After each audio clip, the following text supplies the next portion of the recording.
Bienvenidos, bienvenidas amigos, amigas cinéfilos, a un nuevo directo de Mi Cine Clásico. Hoy nos toca el último, de hecho va a ser el último directo de esta semana. Hoy nos toca, como cada 15 días, hablamos de cine de terror. En este caso no sería cine de terror, serían pelis más bien inclasificables, no tendrían un solo género y seguramente entre todas son diferentes entre sí, cosa que nos interesa bastante para que la gente descubra todo tipo de cine, ¿no? Para el tipo de cine, como decimos nosotros, rarunos, cine raruno, cine serie B, cine independiente, en cierta manera de terror. Siempre tenemos con nosotros a nuestro colaborador habitual para este tipo de películas, que es nuestro amigo Luis Lluraga. Buenas, Luis, ¿cómo estamos? Buenas noches, aquí estamos. A ver si sorprendemos con 4 películas, como tú bien decías, inclasificables. Sí, son pero bastante. Pero no por ello menos interesantes. Yo creo que son 4 films muy interesantes. No, o sea, no, para nada son malas películas. O sea, son pelis para mí que, de hecho, creo que no había visto ninguna de ellas y las he descubierto y verdaderamente todas me han gustado a su manera, algunas más, otras menos, pero todas me han gustado. Creo que son películas interesantes, seguramente en algún tipo de input un poco provocadoras también, polémicas, evidentemente, y que bueno, que vamos a hablar de ellas en nuestro programa de hoy. Van a ser 4 películas que eligió Luis, porque Luis es quien sabe más de este tipo de cine, bastante más que yo. Y lo que vamos a hacer pues va a ser básicamente pues poneros la primera ficha. Hemos ido, igual que vamos siempre, de fecha de estreno más antigua a la más moderna, aunque todas son de los años 70, ¿no? De 1972 hasta el 74. O sea, son pelis que se engloban dentro de esos años. A ver, es interesante situar un poco históricamente a la gente, sí, porque estamos hablando de un periodo en el que el cine ya empezó a partir del año 65. Empezó a atreverse a tratar temas que hasta el momento habían sido temas tabú o temas relevados a unos círculos cinematográficos muy privados y muy cerrados, incluso en venta clandestina, si querías, ¿no? Entonces ya el cine, a partir del año 65, y digo el año 65 porque seguramente más adelante veremos películas un poquito anteriores que también tuvieron su impacto. Pero yo creo que es a partir del año 70 cuando se produce el gran boom en el que los directores deciden romper con todos los tabúes, ayudados quizás por la caída de la censura, que eso apoyó mucho, y hay que analizarla dentro de este periodo histórico.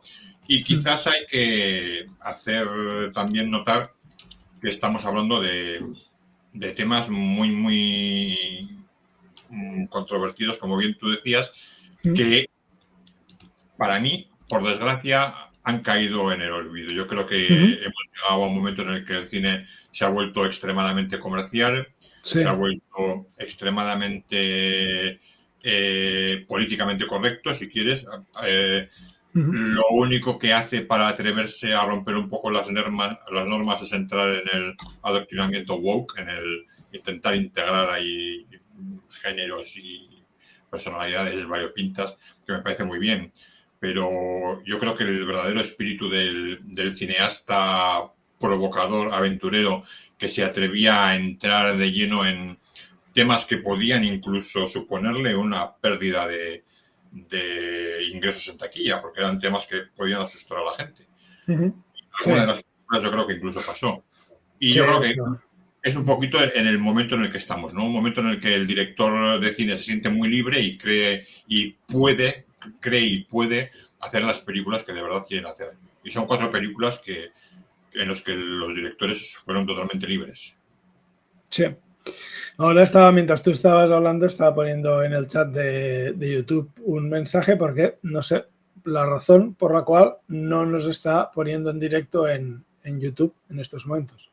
Entonces, yo te he dicho que he tenido problemas para entrar. De hecho, de los 2 canales solo he conseguido entrar en uno de YouTube. El otro me daba error. Sí, pero o sea, el tema está en que yo desde que hice la programación para el directo ya tenía el canal de YouTube puesto, ¿sabes? O sea, no es que lo haya intentado poner después, sino que hace días que está programado. Entonces no entiendo por qué no nos deja hacer el directo, pero me da igual, ya lo he puesto, que estamos en Kick y en mi caso estamos en Kick y en Twitch, o sea que si alguien quiere directo puede pasarse por aquí, que estamos... Yo estoy saliendo por Facebook y creo que por uno de los canales de YouTube.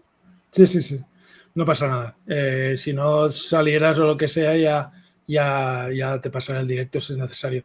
Pues empezaremos con la película más antigua de las cuales vamos a hablar, que es Defensa, Deliverance en inglés, el título 1 hora 49 minutos, y es una peli más 18 años y de 1962, que todo justo es el año que nací yo.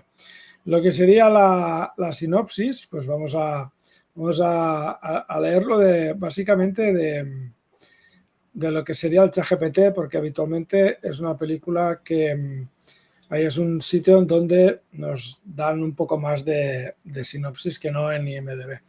Nos dice que la historia sigue a 4 amigos de clase media de Atlanta, interpretados por Jon Voight, Burt Reynolds, Annette Beatty y Ronny Cox, que deciden hacer un viaje en canoa por un río salvaje en Georgia, antes de que la zona sea destruida por la construcción de una represa.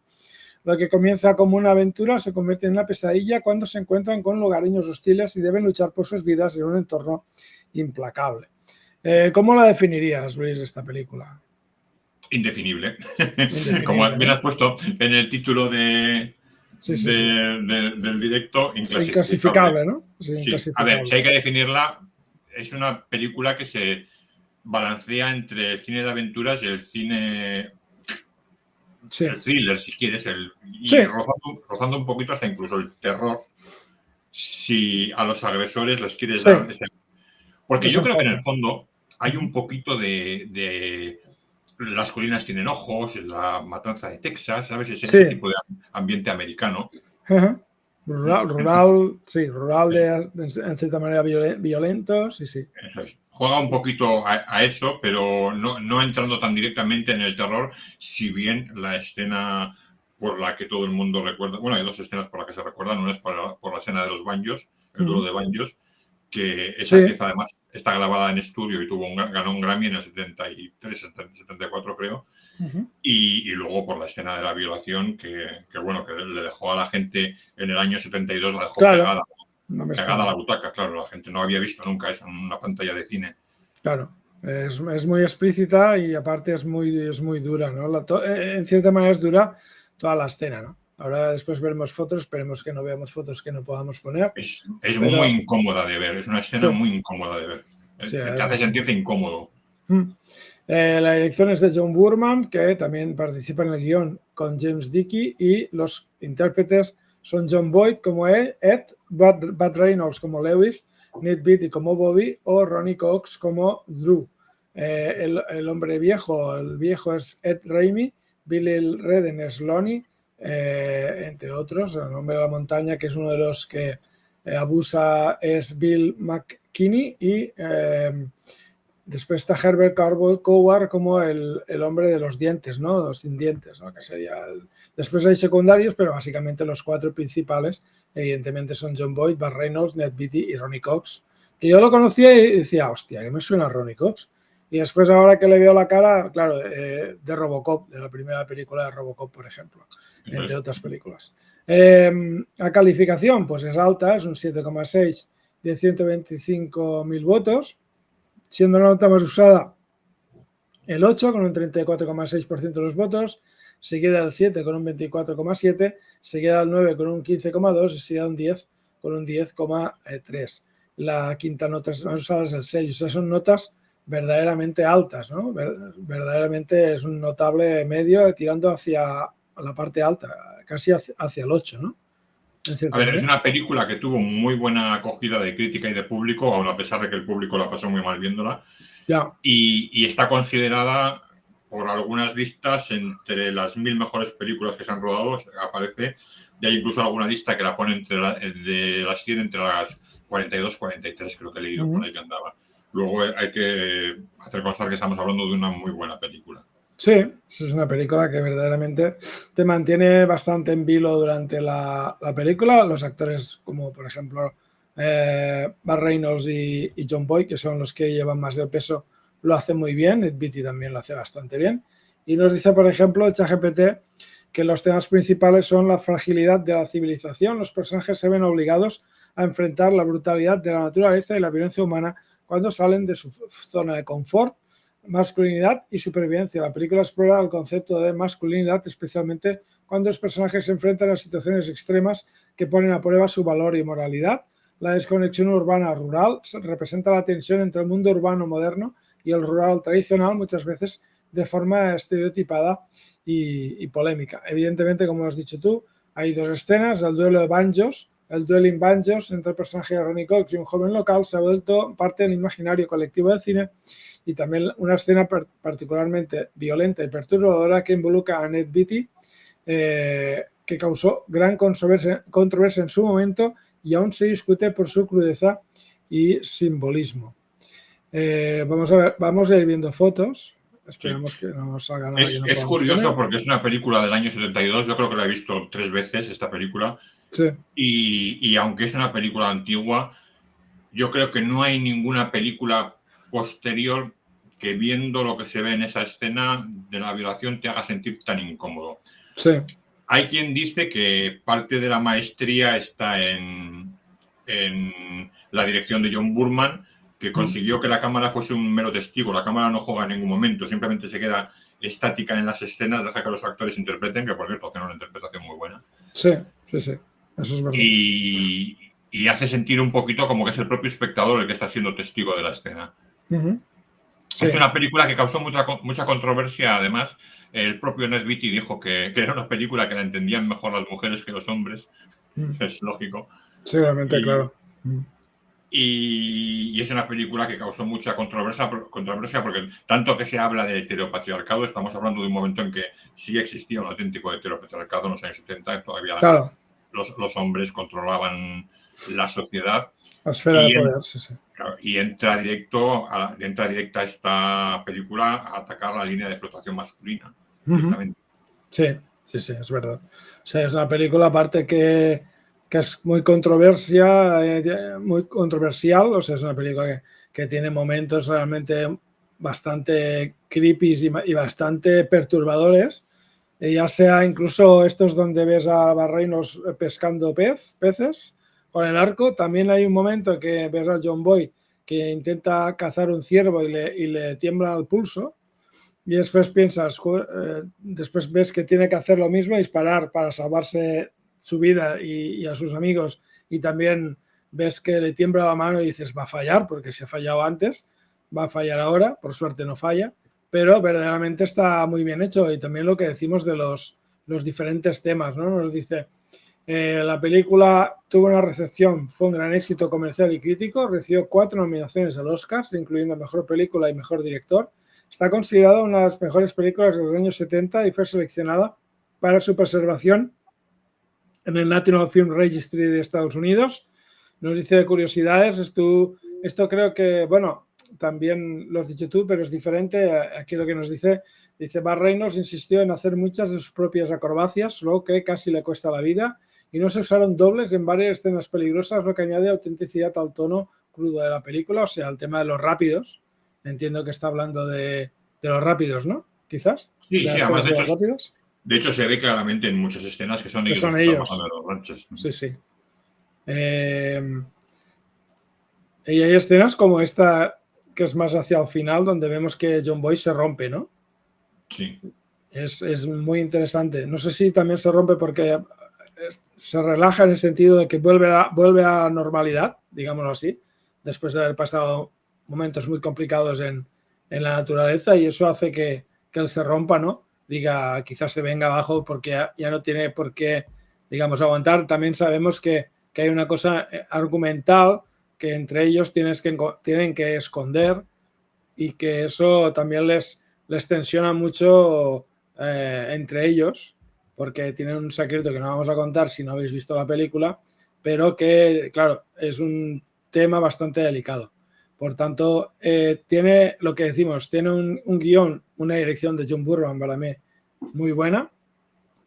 John Boorman es el que había hecho Excalibur, ¿o es otro? Sí, pues, sí. Sí, sí. Vale, es que iba a buscarlo, pero sí. Sí, es el director de Excalibur, sí. Es el director Excalibur. Bueno, es que claro, es que ves Excalibur y también la película quizás puede parecernos que se hace larga, pero es que la película está muy bien rodada, la de Excalibur. Es un peliculón, Excalibur es un peliculón. Una película espectacular y que no le haya visto que la vea, porque es quizás, no digo la mejor, pero entre las mejores películas que trata el tema de las leyendas artúricas y todo eso, y el Santo Grial y todo eso, es de las mejores películas, aparte de las escenas de Carmina Burana y todo eso, es una película brutalmente bien rodada, bien interpretada, muy bien hecha, y esta también es una peli evidentemente más pequeña, es una película que no tiene la capacidad económica que seguramente tienen otras, pero es una peli que con pocos elementos, la naturaleza y los cuatro amigos, te hace una película muy decente, muy bien hecha, ¿eh?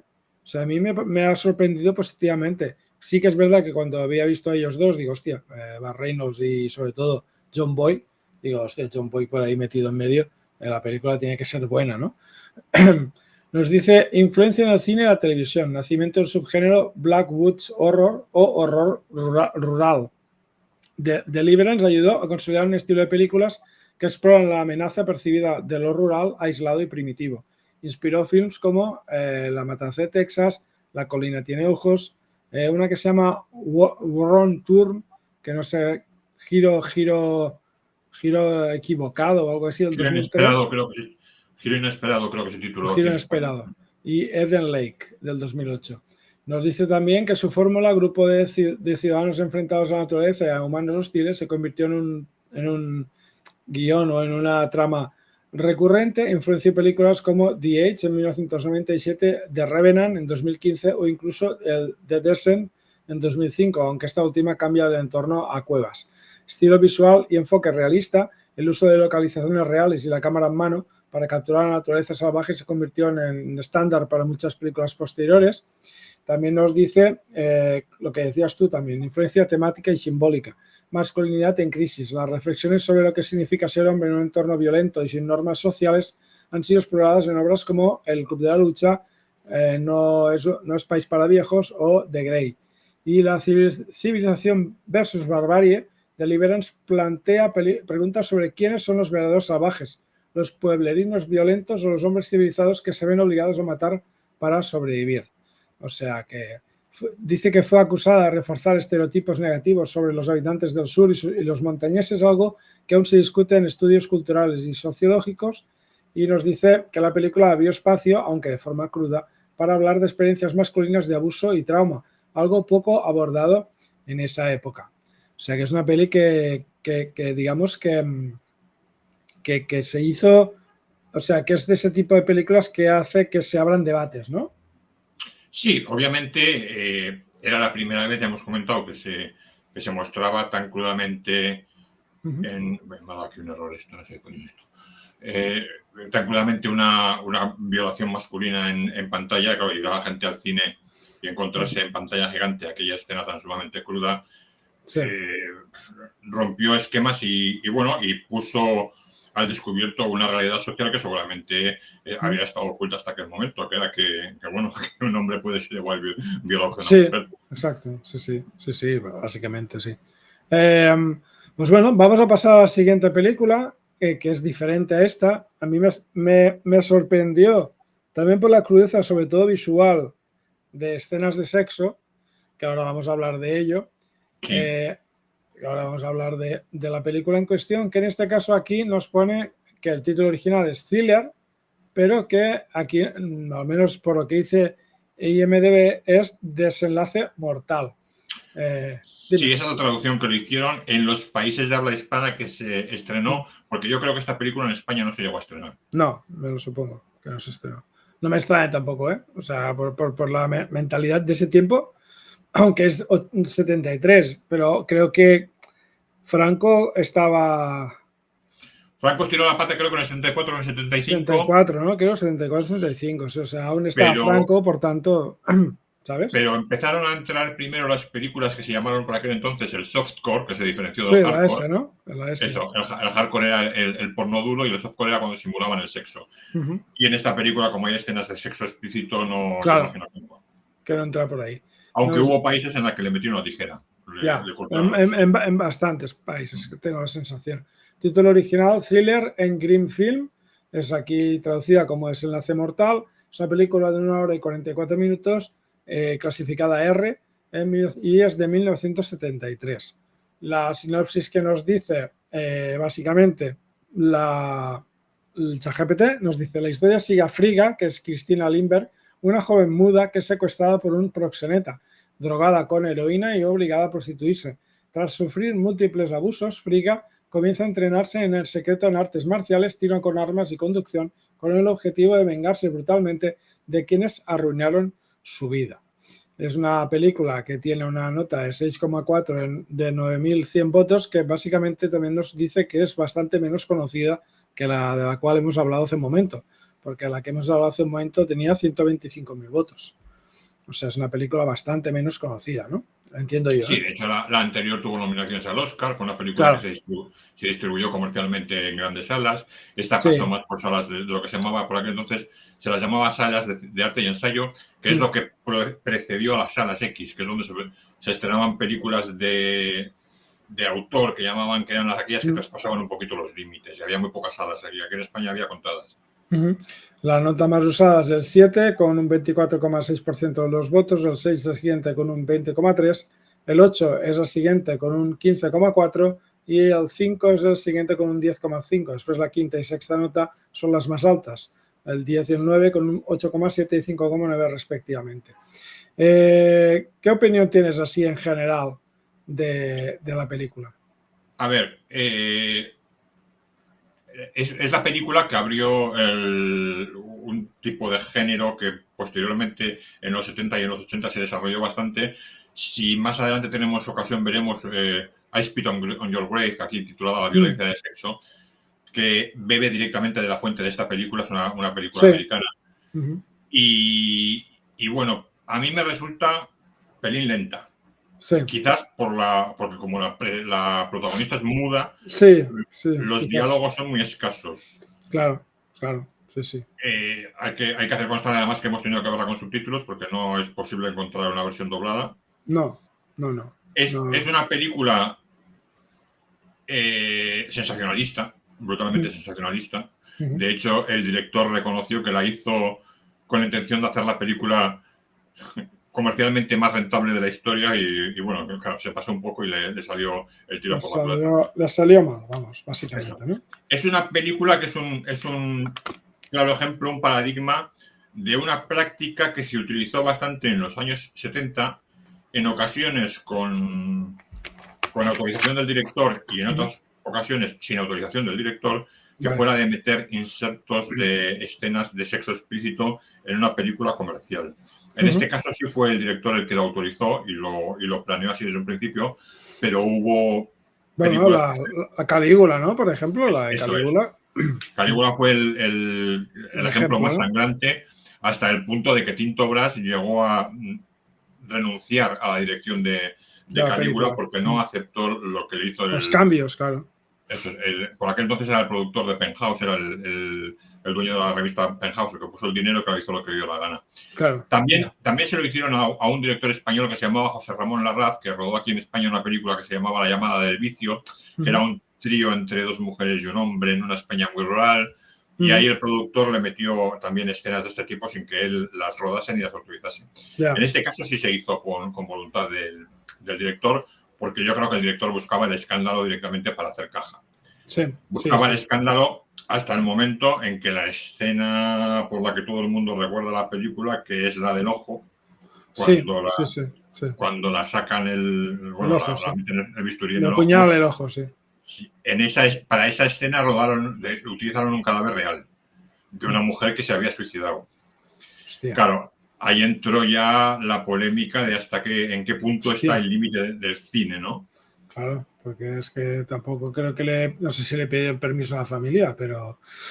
No lo sé, hasta ese dato no he llegado, pero... Claro, en aquel momento no había recursos, ni él los tendría económicamente, porque es una película de bajo presupuesto, ni había los... Bueno, pero también es lo que decimos, a veces tampoco es necesario hacer esa escena, lo que pasa es que si la haces para provocar, para que sea una provocación, se entiende, pero bueno, igual que había hecho eso, podía haberle cortado un pecho. Sí. ¿Sabes? O sea, en cualquier caso, es una película que ha pasado a la historia precisamente por eso, porque la gente salía de las salas de cine con los pelos de punta. Claro, bueno, por esa escena y por las escenas de sexo bastante explícitas que hay en la Y película. además hay un problema con las escenas de sexo en los años 70, y es que, a ver, en Europa sí eran los países nórdicos, esto es una película nórdica, no recuerdo si es sueca Sí, es sueca. Sí, ¿no? Sueca. En Europa, los países nórdicos ya tenían una industria bastante consolidada de cine porno, y en Estados Unidos en los años 70 empezó a desarrollarse la industria del cine porno con aquellas películas míticas como eran La Garganta Profunda, El Diablo de Mrs. Jones, Tras la Puerta Verde, todas aquellas. Entonces, no había mucha idea de qué es lo que la gente iba a buscar al cine porno. Y claro, muchas veces la gente se encontraba con que iban a ver escenas de sexo explícito con la intención de excitarse, y claro, les metían películas como esta, o como alguna que rodó Gerard Damiano, el director de Garganta Profunda, que les dejaba a la gente mal cuerpo, que casi les provocaba hasta disfunción eréctil en lugar de provocar o sea, básicamente todo lo contrario, porque es lo que tú dices, en ese tipo de salas se ponía todo tipo de cine que fuera un poco transgresor. Entonces, claro. No solo las pelis de X, digamos. Entonces, bueno, esta película es una película muy valiente. A mí me resulta un poco aburrida, precisamente por lo que te comentaba, porque me resulta lenta, pero es una película muy valiente. Sí, a mí esta película seguramente es una película que ha influenciado, o más que influenciado, supongo que habrá sido una fuente de inspiración, por ejemplo, para la directora de La Sustancia, la Coralie Farjad, porque Coralie Farjad, la primera película que tiene, es anterior a La Sustancia, que se llama Venganza, Revenge, y es un Rape and Vengeance. Y claro, es muy parecido a esto. No exactamente así, pero sí que es una chica que es violada por los amigos de su amante, y ella intentan matarla tirándola por una especie de precipicio, ella se salva, y desde ahí empieza la venganza, ¿no? Y es muy parecido al estilo este, ¿no? Sí, es que yo creo que esta fue la primera película de toda esa línea que siguió después, ya te digo, incluyendo el I Spit on Your Grave, que es un clásico. Sí. Y donde sí fue, y lo ha reconocido directamente, una clara influencia fue en Kill Bill de Tarantino. El personaje creo que es el de Uma Thurman, el que tiene el ojo con el parche, no recuerdo. Sí, Uma Thurman, sí. Pues él reconoció directamente que había sido influenciado por esta película. No, espera, Uma Thurman no. La que tiene el parche en el ojo es otra, es la que hace de mala, digamos, una de las malas, la que tiene el parche en el ojo. Daryl Hannah, no sé si Daryl Hannah es otra, no me acuerdo cómo se llama, pero no pasa nada. Pero la peli es bastante perturbadora en todos los sentidos también. El tema del proxeneta, el tema de que a ella la coge este tipo porque pierde el bus. O sea, una cosa tan simple como el hecho de que ella pierda el bus y se fíe, digamos, de este chico que pasa, ¿no? Y le dice, ¿me puedes decir una razón para la que no puedas subir conmigo en el coche? Y ella mueve la cabeza porque como es muda, no habla, pues no le puede decir, y sube al coche. A partir de ahí empieza, en cierta manera, su calvario, ¿no? Incluso el tema con los padres, ¿no? También. Sí, el tema de los padres es una jugarreta que le hace el tío. Es además un momento de la historia, porque yo recuerdo, yo era muy niño en aquellos años, en los años 70, y recuerdo que había mucho miedo social al tema de tratas de blanca, porque sí había habido casos de secuestros y cosas de estas. Entonces el cine se hizo un poquito eco de... Bueno, recuerdo hasta incluso una leyenda urbana que había allí en Barcelona sobre una lencería, que se supone que las mujeres... De hecho, yo he hecho en mi canal Otra Cara de la Verdad, he hecho algún vídeo short de esa leyenda urbana, que a la gente le gusta mucho porque tiene mucho éxito eso. Sí. Supuestamente una lencería que había creo que era en el Portal del Ángel de Barcelona, en el que las chicas entraban al probador y ya no salían nunca. Ya no salían, ¿no? Sí, es verdad. Se las llevaban. Había una especie como de histeria social en aquel momento de que podía pasarte eso en aquel en aquel momento en cualquier esquina, ¿no? Que te cogías un coche, que te secuestrasen en una tienda. Entonces la película aprovecha un poquito esa histeria social, se hace eco de ella y desarrolla la trama. Sí, la verdad es que está bastante bien hecha, nos dice estética y estilo. Uso explícito de cámara lenta en las escenas de acción y violencia, lo cual influenció más adelante a directores como Quentin Tarantino. Atmósfera sombría y nihilista con fotografía cruda y cortes secos. Contiene escenas de sexo explícito con dobles en algunas versiones, lo que la hace muy controversial. Montaje agresivo, cercano al cine experimental en momentos. Nos dice que fue prohibida o severamente censurada en muchos países debido a su extrema violencia y sexualidad gráfica. Hay varias versiones de la película, la original muy explícita, versiones censuradas y ediciones restauradas. En algunas escenas se insertaron imágenes pornográficas reales, no protagonizadas por los actores principales, lo que la convirtió en una de las pocas películas de su tipo que mezcla abiertamente cine narrativo con pornografía explícita. Los temas que trata, pues Venganza Femenina es una de las películas pioneras del subgénero en el que una mujer maltratada se convierte en verdugo, precede a títulos como I Spit on Your Grave del 78, MS-45 del 1981 o Kill Bill, las películas de Tarantino.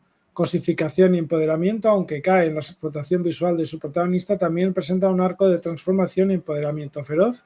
Crítica al sistema patriarcal, a su manera brutal, denuncia cómo la sociedad oprime, silencia y destruye a las mujeres vulnerables.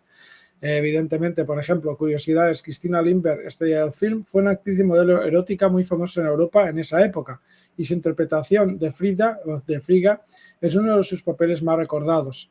El director Boam Vivenius trabajó como asistente de Ingmar Bergman, lo que hace aún más sorprendente el tono y estilo extremo de este film, y la película ha sido restaurada en alta definición por Vinegar Syndrome y Synapse Films, lo que la reintrodujo a nuevas audiencias. Nos dice una advertencia, advertencia y un triángulo con una exclamación. La película es muy gráfica y perturbadora, por lo que no es recomendable para cualquier espectador. Si te interesan por motivos cinematográficos o históricos, vale la pena verla con contexto, sabiendo que es una obra extrema de su género y de su época. O sea que nos avisa, ¿eh?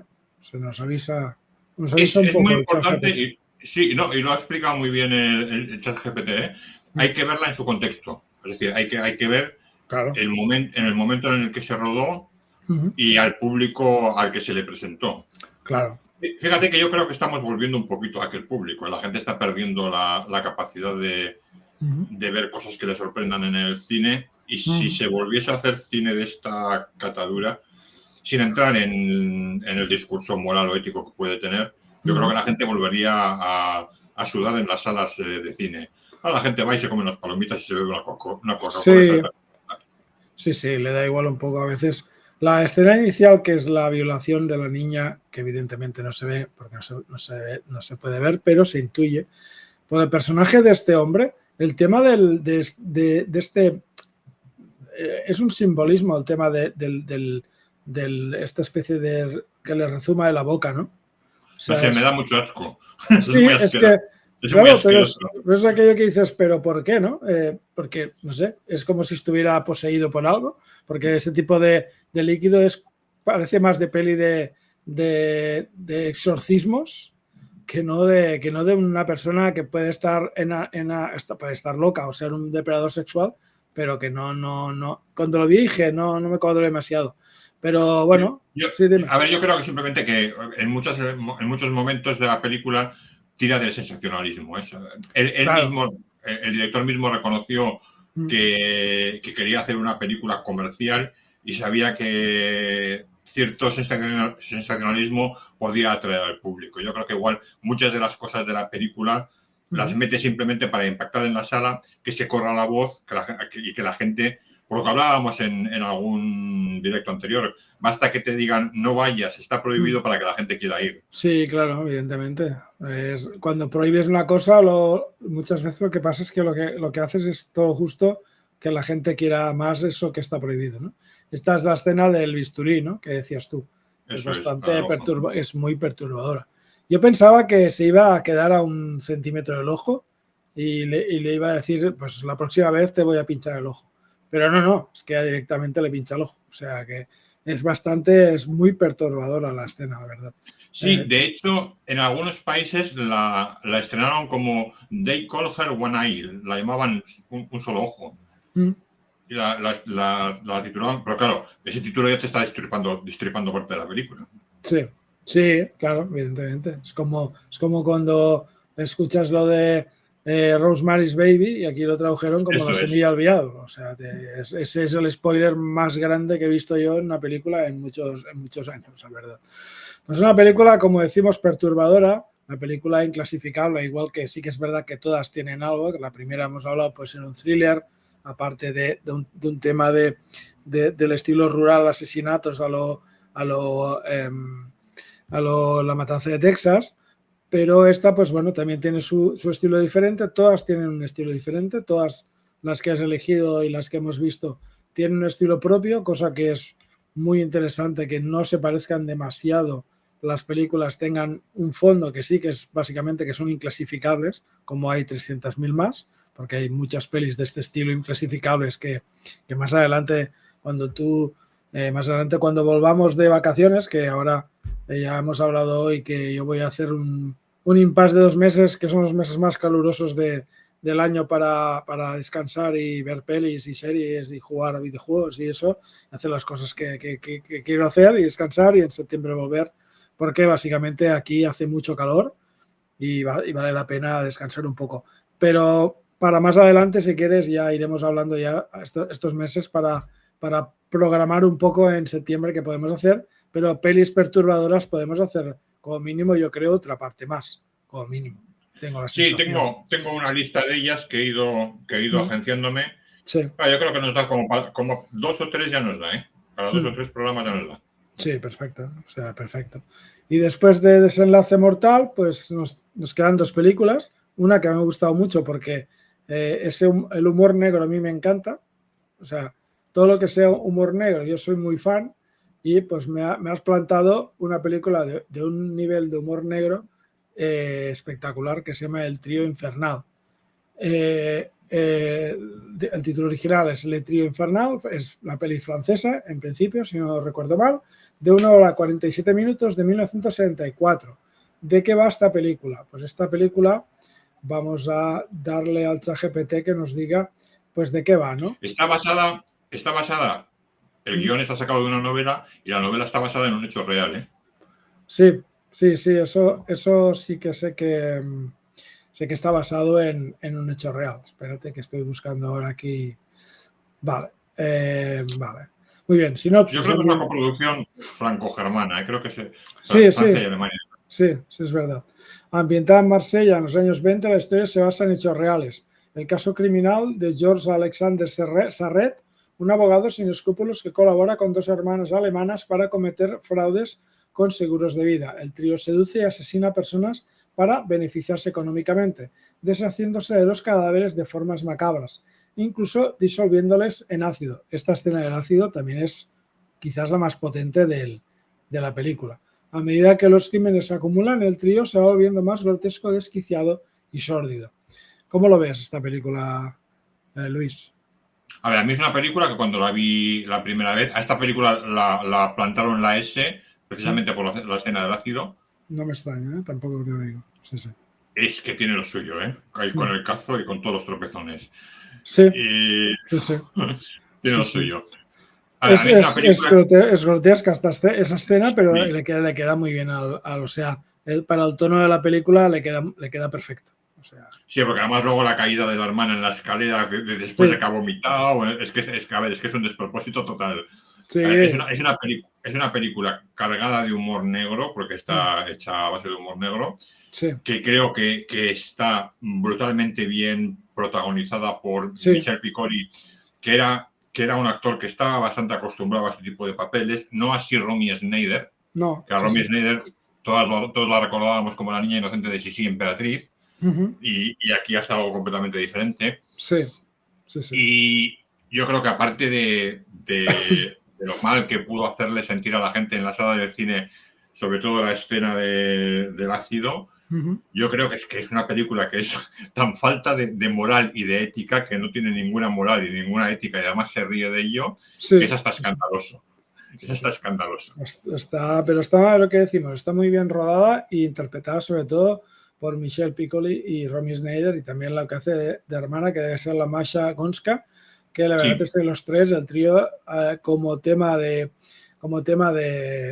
sus actuaciones, verdaderamente está muy bien. Está dirigida por Francis Girod, del guión de Solange Fasquelle, Francis Girod y Jacques Ruffio, con el trío de protagonistas de Michelle Piccoli como George Sarret, Romy Schneider como Philomena Smith y Masha Gonska como Catherine Smith.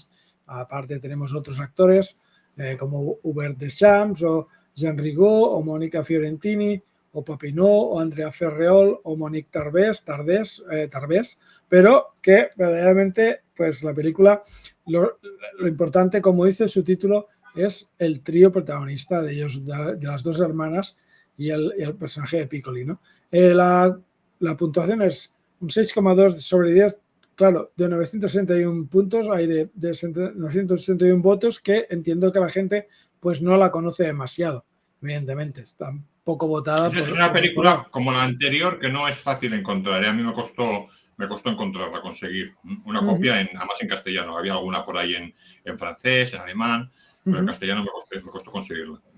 Y las notas, pues las 4 notas más votadas tienen cosas muy graciosas, como que el 7 y el 6 tienen una sola décima de diferencia y un solo voto de diferencia, con un 24,2% y un 24,3%, de 235 votos, 236, y las otras dos notas, que es el 5 y el 8, las más usadas, tienen un 12,9 con los mismos votos, 125 el 8 y 125 el 5. O sea que es graciosa hasta las puntuaciones. Parece que estén hechas así un poco adrede, ¿no? Vamos a poner las fotos, esperemos que no salga nada raro. Solo hay 32 fotos, o sea, no vamos a poder hablar mucho con las fotos, solo vamos a poner pues las fotos que veamos que son normales y que no tienen nada que ver con ningún tipo de destape, como vemos aquí. Pues eso no lo podemos poner, ni esta de abajo tampoco. Pero qué guapa es Romy Schneider, también. Guapísima, guapísima. Qué guapa es Romy Schneider. Y aquí además ya estaba un poquito más madura que en las películas de Sissi, estaba más adulto. Sí. Guapísima, brutalmente guapa. Está muy guapa y actúa muy bien, evidentemente. Aparte de ser guapa, es que actúa muy bien. Nos dice el género y el tono. Comedia negra, crimen, thriller psicológico y drama criminal, con momentos cercanos al gore y al gran guiñol. El tono es surrealista, ácido, decadente y provocador, y cruza la crítica social con la sátira, en especial contra las instituciones burguesas, la ley, la religión, los seguros, etc. ¿Qué temas principales tiene? Nos dice corrupción moral y decadencia burguesa. Los protagonistas representan el colapso ético de una clase social protegida por el poder y la apariencia, el dinero, el sexo y el crimen. La película explora la relación entre el deseo, codicia y violencia como impulsores de la conducta humana. Complacencia institucional se sugiere como el sistema legal y médico y económico es cómplice o ciego, entre paréntesis, ante los crímenes de quienes están en el poder, y feminidad perversa. Las hermanas Smith rompen con el estereotipo femenino tradicional actuando como cómplices activas en los crímenes. El estilo visual y dirección nos dice uso de colores intensos y decorados cargados, con una estética algo barroca y teatral, música irónica que contrasta con las escenas macabras, y las muertes se presentan con humor negro y efectos grotescos, creando un tono ambiguo entre el horror y la farsa. Como decimos, el film se inspira libremente en el caso Sarret-Gottschalk, un escándalo judicial real de los años 30 en Francia, donde un abogado y 2 mujeres fueron condenados por múltiples asesinatos relacionados con fraudes de seguros. Este caso causó conmoción por el sadismo y la frialdad de los implicados. Eso que decimos, ¿no? O sea, es una película que tiene un tono de comedia negra brutal, que para eso los actores están espectacularmente bien, sobre todo los dos, Michelle Piccoli y Romy Schneider. Bueno, es que son dos monstruos, son dos monstruos de la interpretación. Sí, ellos lo hacen muy bien. Y aparte, a mí me encanta, no lo conocía demasiado, Michelle Piccoli, y me parece un actor brutal para este tipo de pelis. Parece que lo hace muy bien. Y nos dice, no fue un éxito comercial masivo, pero ha ganado estatus de culto, especialmente por la actuación de Romy Schneider, que aquí se aleja radicalmente de sus papeles más glamurosos. fue polémica por su violencia, tono irreverente y contenido erótico, aunque hoy se valora como una pieza singular dentro del cine europeo de los años 70. Ha sido revalorizada en ciclos de cine sobre mujeres asesinas, crimen real o sátira social. Y tenemos también, por ejemplo, curiosidades. Romy Schneider dijo en entrevistas que este fue uno de los papeles más liberadores de su carrera por lo alejado que estaba de su imagen de princesa trágica. El film fue coproducción entre Francia, Alemania e Italia y tiene diálogos en varios idiomas. Su humor negro recuerda a películas como King's Hearts and Coronets o Delicatessen, pero con una dosis más cruel y explícita. Es ideal para quienes disfrutan del cine europeo provocador, con mezcla de humor macabro, historia real, crítica social y actuaciones intensas. Si te gustan películas como Sweeney Todd, lo que sería el musical de Tim Burton, The Cook, The Thief, His Wife and Her Lover o La Grande Buffet, esta te resultará fascinante. O sea que quien le gusten las sátiras mezcladas también en cierta manera con temas de violencia y con temas de humor negro, está enhorabuena porque esta película tiene todos esos puntos. Es que esta es la escena del principio cuando está paseando a la anciana en la silla de ruedas, que se le queda muerta ahí. Sí. Es verdad. Se le queda muerta. El enano. Sí, se queda muerta ahí. O sea, es que ya desde el principio ya vemos que tiene un tono espectacularmente sinistro y aparte de humor negro. O sea, es brutalmente irreverente, ¿no? En cierta manera, porque sí, es totalmente irreverente. Es muy irreverente. Amoral, antiética. No se corta con nada, se ríe de todo. Sí, eso es lo que en cierta manera también nosotros valoramos, ¿no? Que son películas que se ríen, sobre todo esta, ¿no? Se ríen de sí mismos o son directamente explícitas, cosa que hoy en día encontrar algo directo es complicado. Entiendo, ¿no? Sí. Es por lo que hablábamos. Al final el cine se ha vuelto muy comercial. Sí. El director y el productor se autocensura mucho porque tiene mucho miedo a entrar en lo políticamente incorrecto. Se tiene miedo a lo políticamente incorrecto.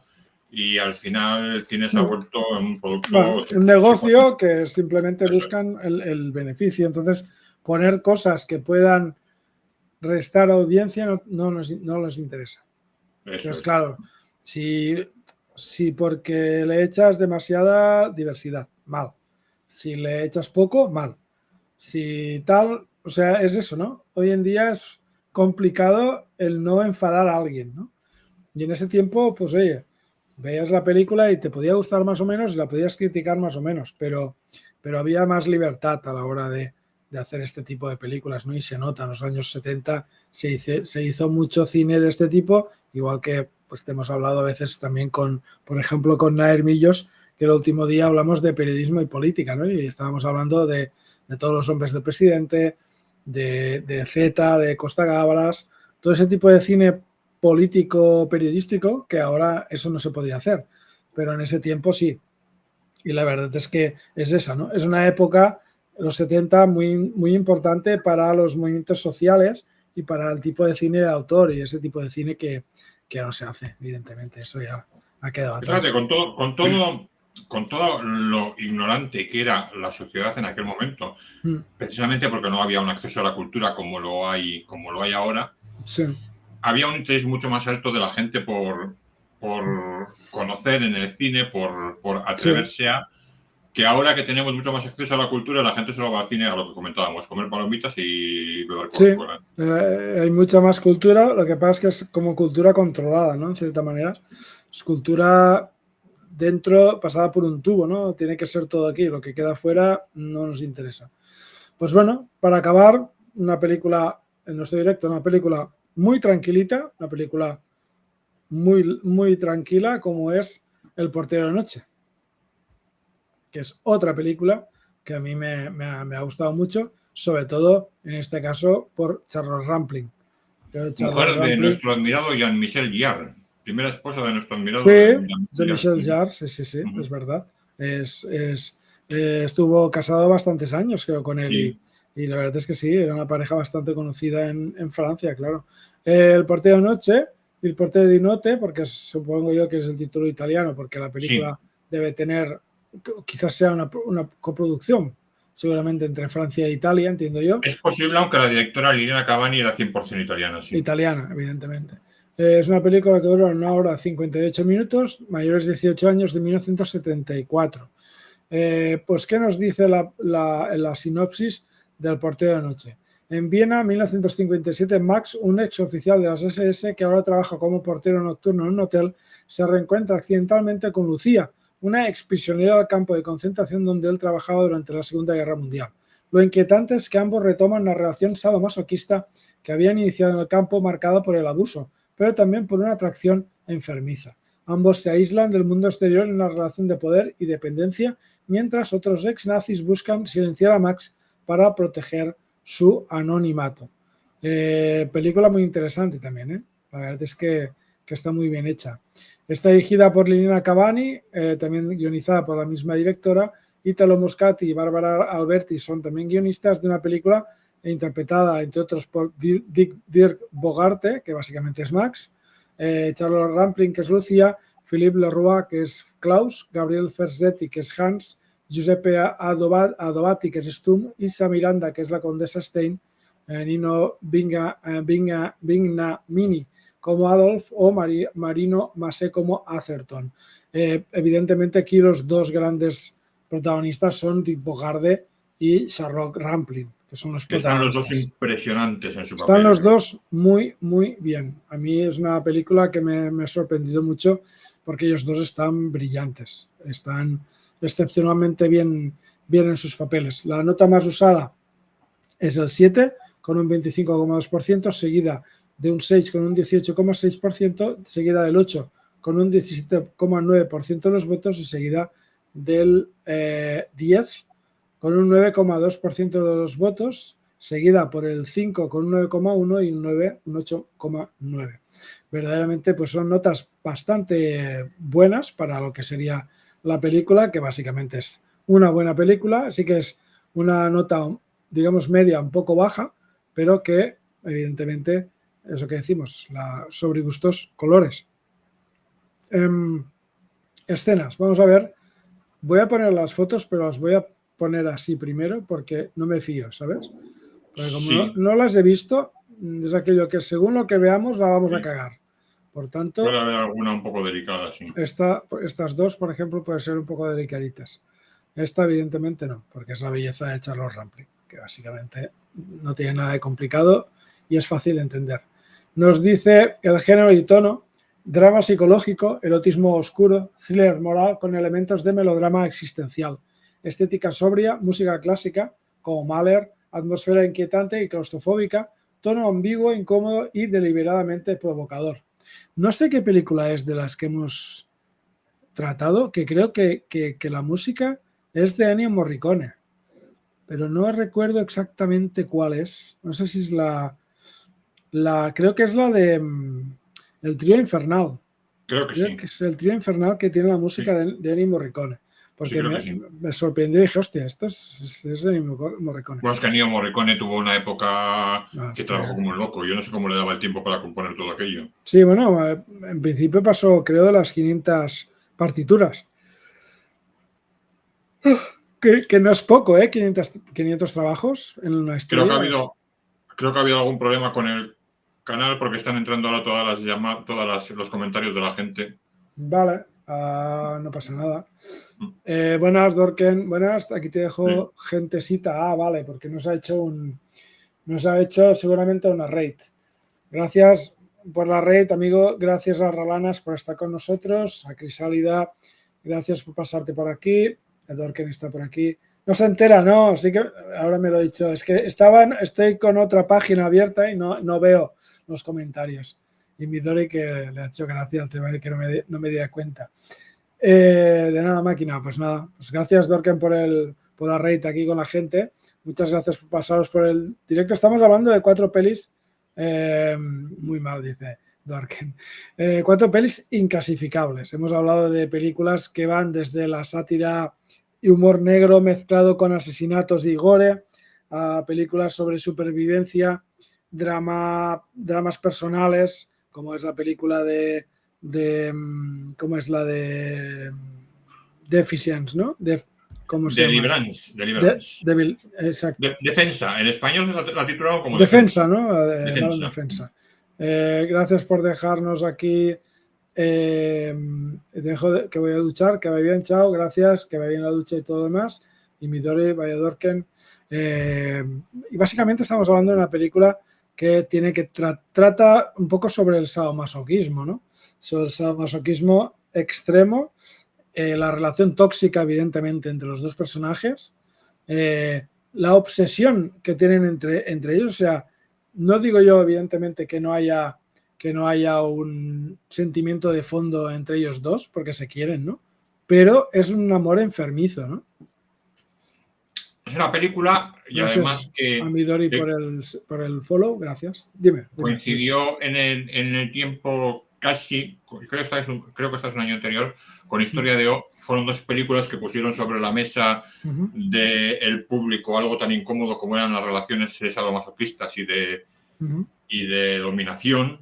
Sí. Y esta es especialmente sangrante porque se desarrolla en un entorno que era bastante incómodo, como era el de un campo de concentración nazi. Exacto.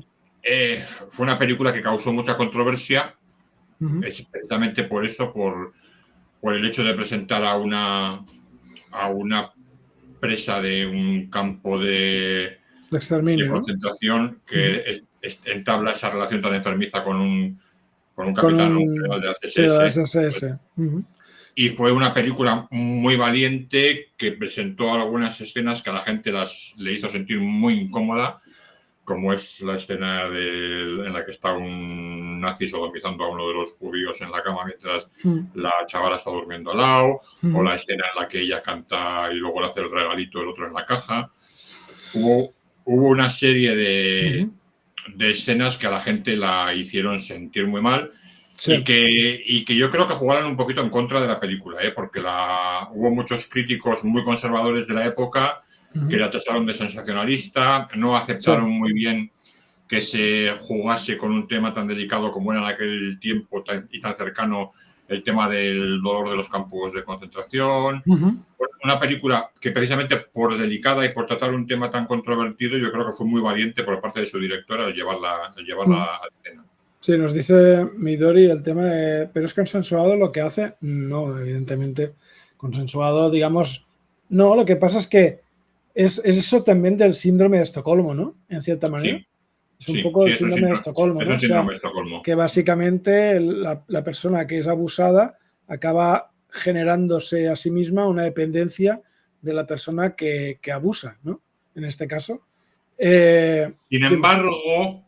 esa relación de dependencia acaba siendo, y de dominación acaba siendo mutua. Sí, es verdad. Sí, es verdad. En el momento en el que ella es consciente de que él está siendo buscado después de que había acabado ya la Segunda Guerra Mundial, y el Mossad, el servicio de inteligencia de judíos, estaba acabando con todos los que se habían escapado. En el momento en el que ella es consciente de que ella es la testigo que le puede poner a él en la picota, ella ya se siente también parte dominante de la relación. De la relación, sí, es verdad. Y aparte también está el trasfondo de los demás ex-nazis que quieren, se lo dicen a él, ¿no? Que quieren que se la entregue porque es el testigo que puede hacer que todos vayan al paredón, ¿no? En cierta manera. Eso también es la historia entre ellos dos en cierta manera, que al final ellos lo que no quieren es que separarse, ¿no? En cierta manera.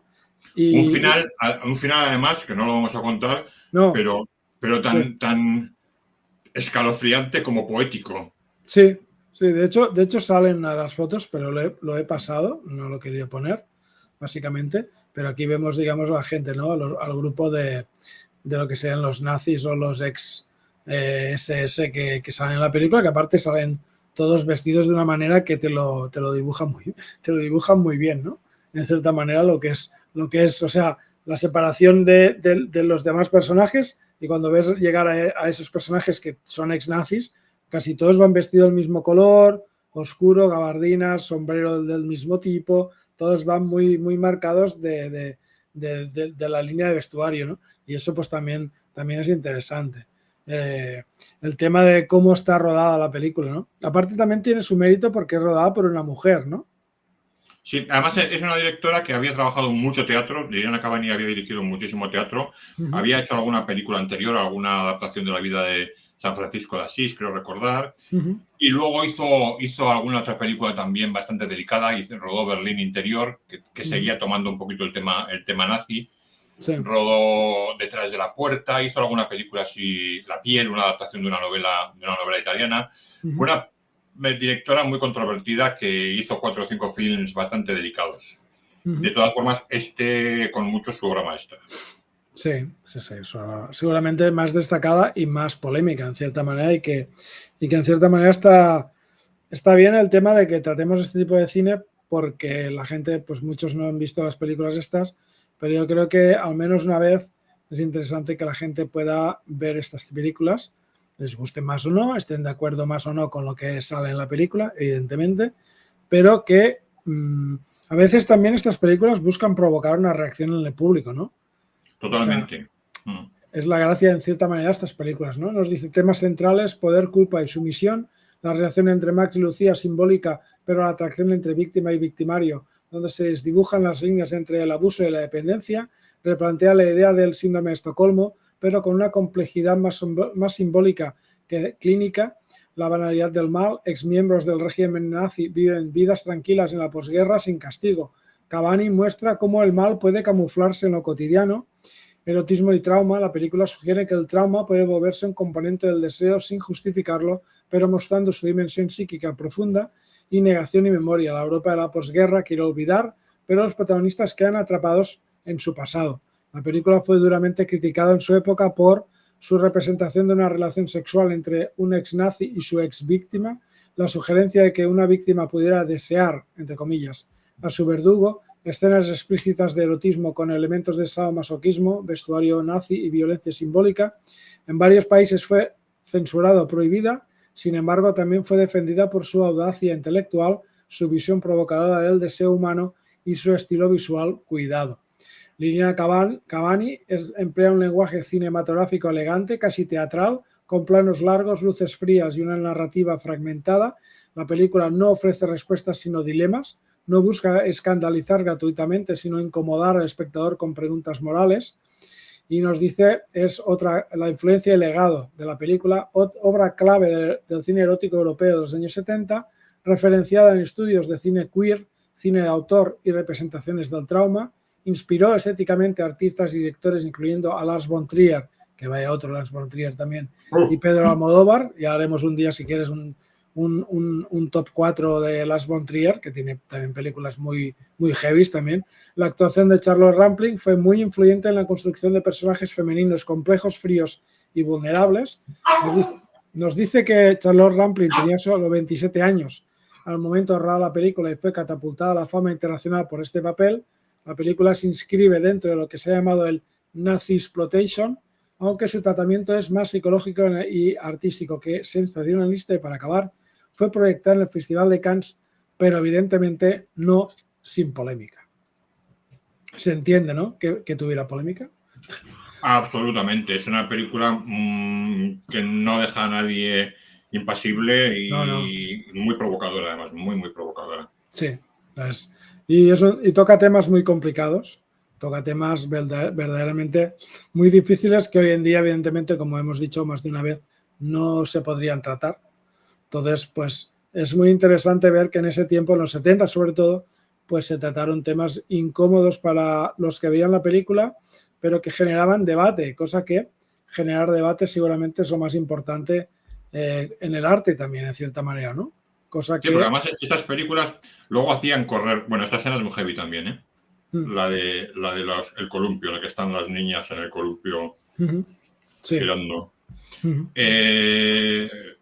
Eran películas que luego hacían correr ríos de tinta, quiero decir que claro. se llenaba la prensa de críticas, de comentarios, se hablaba en televisiones de ellas, eran películas que como hacían por cierta forma daño en el público, sí. Pues tenían mucha resonancia y la gente iba a verlas. Iba más a verlas justo por la polémica, el morbo, supongo yo, y las críticas que hubieran, que creo que una cosa cuando la critican mucho también a veces hace, digamos, el efecto contrario, ¿no?